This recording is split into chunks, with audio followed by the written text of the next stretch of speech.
Yo, what's going on, guys? Tiki here, and welcome back to another vid. Here's hoping that your day is great and your week is better. If it's been off lately, hopefully things get better. Now, let's talk anime. It's been almost 2 years since the April 2021 release of a great anime, especially if you're a fan of the anime Erase. The anime Tokyo Revengers second season premiered recently, and I found myself trying to immerse myself back into the story while also trying to recall every character and event that had happened to those characters. Much like how Classroom of the Elite's recent season made us all feel after waiting so many years. A tiny recap episode would have been very helpful, but it does give us a chance to go back and rewatch every episode that they have. Unfortunately, all of season 2 of Tokyo Revengers will be aired exclusively on Disney Plus and Hulu. What the hell did you do, Crunchyroll? Why did you let Disney get their hands on this title? All we can do is just pray that Disney doesn't mess this whole thing up. We had no recap episode, so I will do my best to try to catch you up in the next 30 seconds. Where we left off in the first curse timeline was with Takemitchi being the top dog at Tomen, and a ruthless one at that. Takemitchi was sending his close friend Akun on serious assignments, forcing him to be away from his family and work around the clock. Takemitchi and Chifuyu found themselves in a situation that ultimately led to Chifuyu's death at the hand of Kisaki, and Takemitchi being rescued at the last second by Kazutaro. It has been 12 years since Kazutaro was locked up, and he's now free. In those 12 years, Kazutaro has had his ear to the ground and listened to what has been going on inside the ranks of the Tomen gang. Kazutaro informs Takemitchi that he knows all about the wrongdoings and paths that Takemitchi has led Tomen to, and Kazutaro reminds Takemitchi about the gang era Mikey wanted to build for the future and inspires that tiny flame inside Takemitchi once again.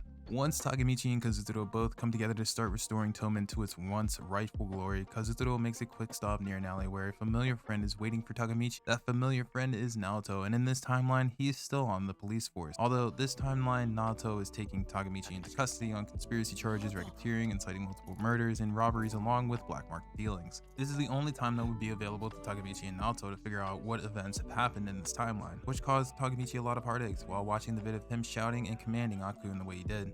The interrogation room would be the only time that they can meet and make a leap back in time. If they didn't, it would have been extremely hard for Takemitchi to meet alone with Naoto again, considering Takemitchi would have been under constant surveillance. The one true constant, as Naoto said, was his sister Hinata, who is the only target that Kisaki has in his sights aside from Takemitchi, his hero. They have no time to waste going over every detail and event that has transpired and led to this situation. Once they make the connection and leap back, we find Takemitchi and Hinata having a great time at a bowling alley and learn that Takemitchi was really into bowling at that time, and not too bad either, and walks into bowling a turkey right after leaping through time, which takes some skill. Takemitchi and Hinata aren't the only ones to note there. The 2nd Division's vice captain Hakai Shiba, also the little brother of Tajui Shiba, who is in the next lane in perfect sync with Takemitchi, not just in matching their strikes up, but also their bowling styles. This is the first episode we have on Hulu ever since they switched from showing this anime on Crunchyroll's platform, which I did prefer. They are now exclusively airing this title on Disney Plus and Hulu. Again, I'm not happy with the switch. Disney is trying their best to get into the anime scene, and I'm a bit worried if they will do things the anime way or if they're gonna do things Disney Plus way. Let's hope it's not the latter. We will have to wait and see on the next episode, which is set to air tomorrow on Hulu, and the following episode is on the 21st. Only time will tell if they can keep the integrity of this title and stay on par with the first curve. If you made it to the end of this video, I can't thank you enough. Thank you so much, best friend.